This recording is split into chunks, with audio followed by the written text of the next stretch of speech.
Okay, this video is going to be different. And the reason why I'm going to do this video is because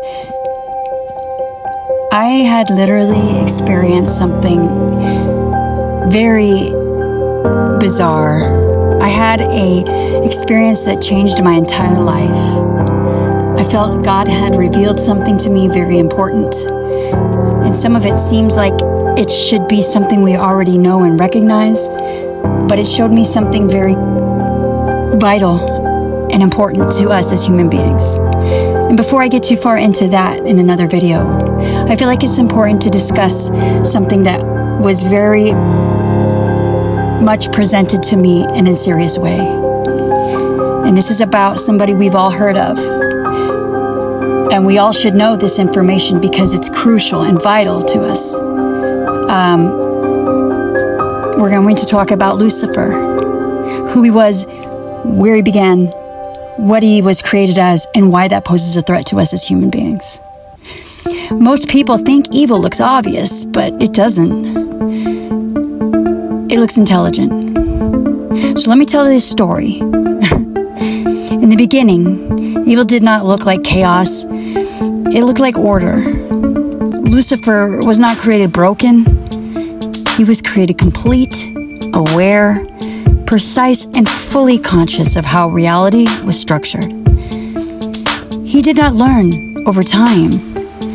He was formed with understanding already inside him. He knew who God was, not by faith, but by proximity and being close to him. He understood hierarchy, balance, function. He was not emotional, he was exact. Before rebellion, he was described as full of wisdom and perfect in beauty, blameless in his ways. And this was in Ezekiel 28. And it's not stated metaphorically, it's functionally. His design lacked nothing, and nothing was unfinished, and nothing was flawed in him. He was adorned, not with armor, but with brilliance and precious stones marking him. Topaz, diamond, emerald. Light refracted through intelligence, not decoration, but expression. His presence reflected order.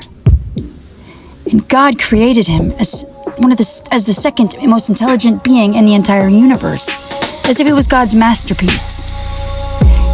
And within him was music, rhythm and harmony structure, woven into his being, sound and intelligence aligned, a resonance that exists to magnify what was already true.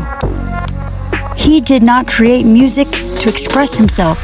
He was music, designed to reflect glory outward and not inward. It is important to notice and note the incredible design that was put into Lucifer. Where he comes from, and understanding that in realms and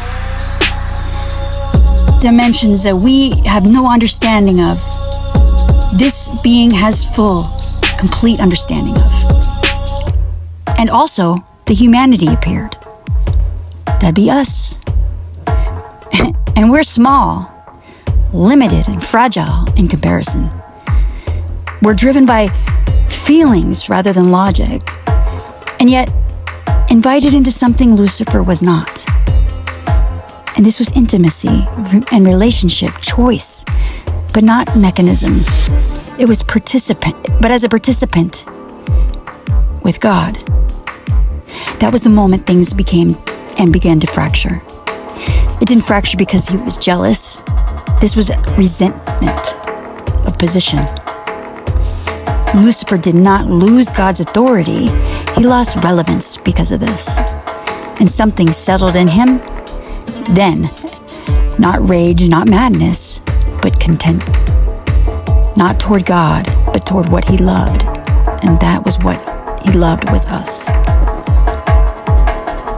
He did not wage war with force he did not need to. He understood the human mind far too well. And this is something that cannot be overlooked.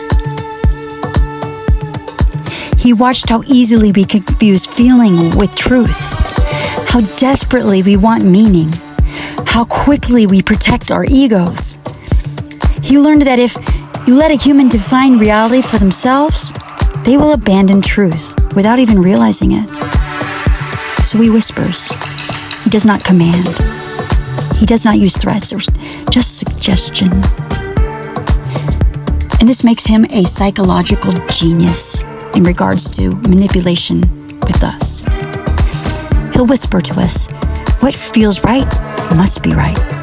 What affirms you must be good. Who are you, or who are they, to tell you otherwise? And those are in regards of God. He also whispers things in your ear such as, you're not good enough. How could he want you? The manipulation is endless as long as it takes truth and redefines it into something other than what it is. And slowly truth became flexible. Good became personal. Accountability became oppression. Lucifer did not make humans evil. He only needed to make them certain, and certain without humility, and certain without alignment with the truth or to God. In the modern world, he doesn't hide in darkness. He hides in noise, which none of us can ignore, how there is so much noise coming towards us in every direction. It's an endless distraction. There's endless opinions. 1,000 voices shouting and shouting loudly. And that comes literally by speaking physically. But if we also think about the internet and how we communicate these days, that is a very, very valid statement. Thousands, millions of voices shouting loudly, all confusing different ideas and concepts, burying the truth. And the truth, you know where it's found?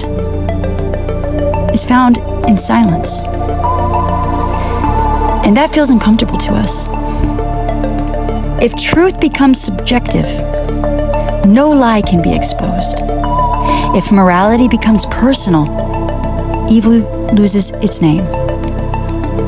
And all the while, the humans believe they're free. Lucifer gives us the ideas, paints it rationally in our brains, and makes us think we are free, when in fact, these lies keep us from what we need most vitally. But Lucifer never wanted worship. That was never the goal. What he wanted was separation and isolation, a human disconnection from God, from responsibility, from reality, and yet convinced they are enlightened.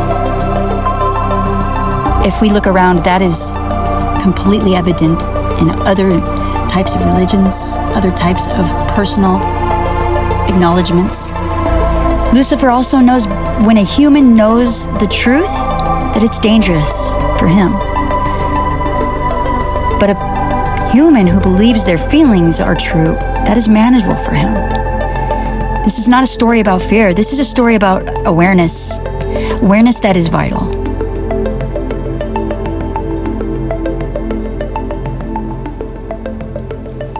The greatest deception was never making evil look good. It was making truth look unnecessary. And the moment a human stops chasing validation and starts seeking alignment, the influence breaks. Not with drama, not with force, but quietly. Because the truth doesn't shout, it stands firm. If this unsettles you, that's not fear, it's recognition.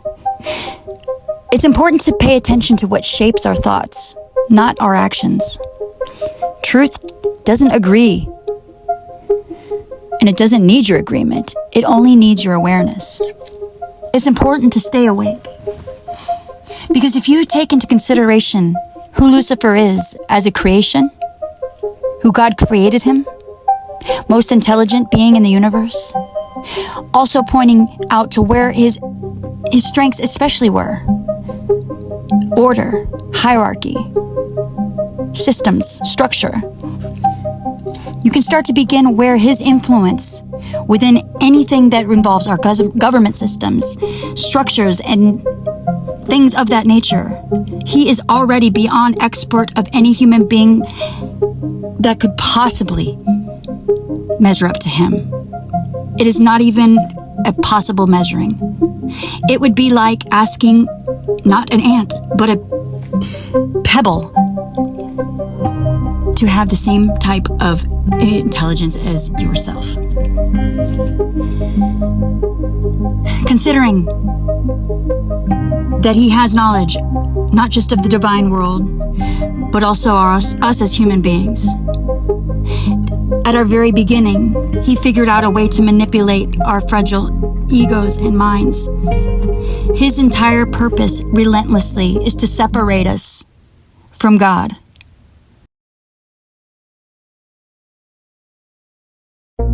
The truth is buried in the noise, distorted by the human voice. We are here only to reveal truth, the truth, the gift no one can refuse.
The ways and the laws of the universe require us to do this.